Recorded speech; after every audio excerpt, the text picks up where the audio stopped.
NFSC has said that that the CCP doesn't want people learning about the original or the great history of China. So where does that start and begin? Because people are still going over there to see what your beautiful country is all about. Mhm. So the traveling, when foreigners traveling to China, right?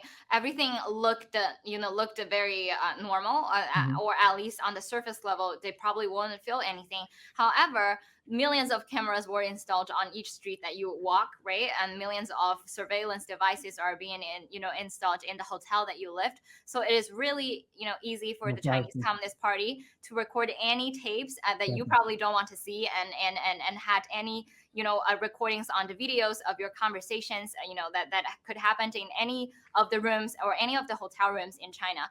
And so the problem is that on the surface level, you might think that the CCP will treat the visitors, differently, and even, well than its own citizens. However, the counteract from the Chinese Communist Party is that they can utilize all of these secret recordings, to use that against you anytime in the future. Exactly. And in Exactly. fact, that if you are, if you are currently live in China, but you're holding, passports of a different countries, if you have posted anything that is against the Chinese Communist Party, or if you have said something or become very outspoken against the communist regime, the CCP could also find you and threaten you over there. Mm. This had happened, to residents who are now living in big cities or rural areas, but there are also citizens of other countries.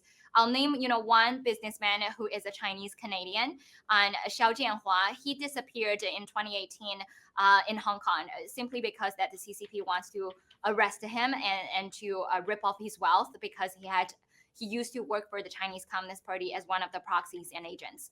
And so even if you're holding, passports from a different country, Mhm. we might have different skin colors. However, once you step onto the land of the Chinese Communist Party, it is actually up to them of how they want to treat you.